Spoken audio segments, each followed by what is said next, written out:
حضروا القاعدة هاي لأنه اليوم حفرجيكم كيف تعملوا بيتزا بفرن البيت وبساعة واحدة بس. جاهزين؟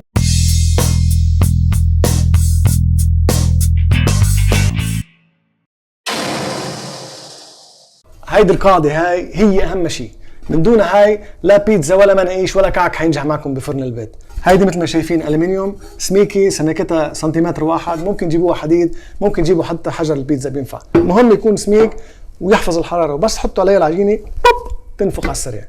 خلينا نحط هاي بالفرن ونولع الفرن هلا، لأنه خلال ساعة هيدي حتصير مثل النار. بس نخلص تحضير العجينة بنحط البيتزا بالفرن ونشوف كيف تطلع. لنحضر هاي البيتزا بدنا 350 جرام او كوبين وثلث طحين، رح زيد عليهم 6 جرامات او ملعقه صغيره من الملح، بدنا كمان 8 جرامات او ملعقتين صغار من السكر، بدنا 6 جرامات او ملعقتين صغار خميره. رح نخليهم ينخلطوا مع بعض شوي. بدل ما استخدم المي رح استخدم هلا شراب الشعير. جيبوا قنينه شراب الشعير، اكيد ما فيها كحول، واستخدموا 230 ملل من الشراب هيدا مع الطحين، بيعطيها نكهه قريبه كتير من النكهه اللي بتاخدها العجينه لما تتركوها تتخمر يومين او يوم بالبراد.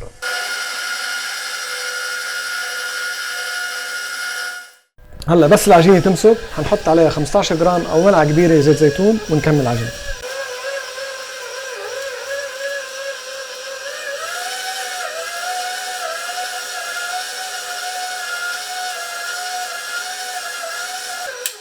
هلا تقريبا صار لها شي 5 دقائق ل 7 دقائق على العجانه او بالايد نفس الشيء يعني. رح نتركها هلا ترتاح 10 دقائق ونكمل بعدين. وهلا رح نقسم العجينه نصين، هيدي تقريبا 610 جرامات، رح نقسمها كل وحده 300 جرام. فاول وحده يعني بدنا شوي صغيره، رح كورهم هلا انا لانه بدي اياها تكون حجمها يعني كروي عشان بس نبدا انا تطلع معي دائريه. هاي اول وحده، شوفوا العجينه هاي قديش ناعمه بعد ما ارتاحت هلا. هاي الثانيه كمان صارت جاهزه. رح نرش شويه طحين هلا نمدها للعجينه، نحط شويه طحين عليها كمان عشان ما تلزق. هلا نجرب نمدها قد ما فينا نخليها دائريه. رح جيب ورق زبده ادهنها شويه زيت زيتون ونرجع بنمد عليها، بنكمل مد عليها، لانه هيدا الزيت الزيتون هلا بس نحط عليها ونحطها بالفرن رح يعمل عجايب. فهلا بنمدها كمان نكمل مد.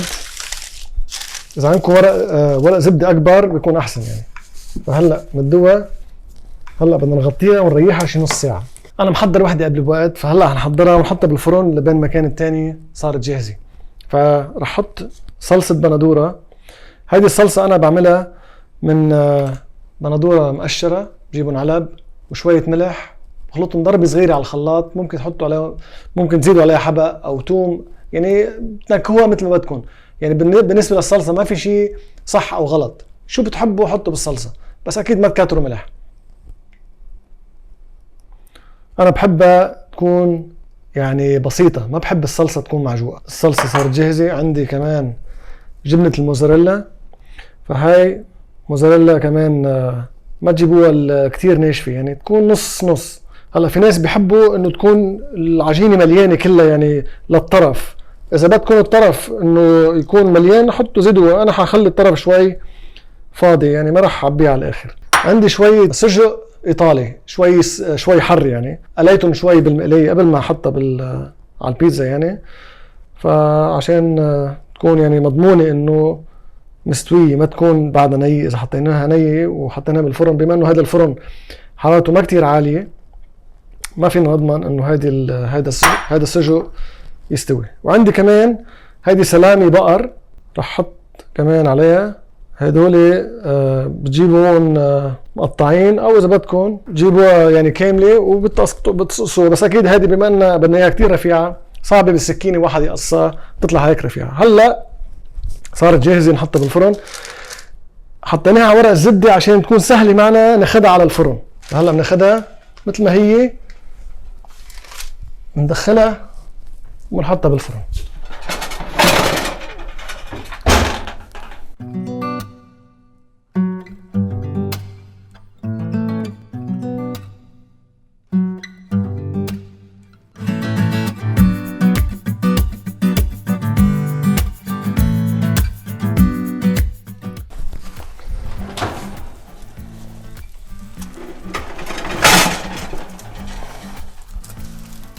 اوه غير شكل.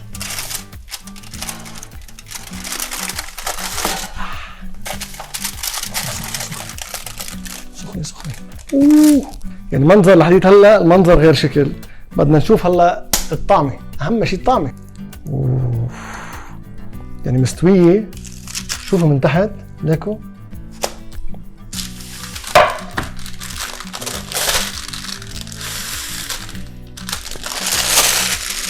شوفوا كيف ورق الزبدة شو بيسهل عملية النقل من جوا لبرا. بسم الله.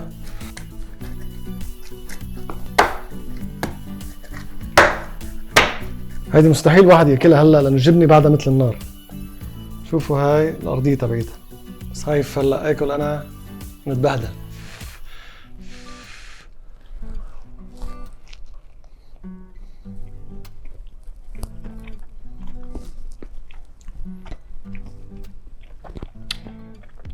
يا سلام يا سلام، هيدي السجق الحر رهيب رهيب. وهي السلامه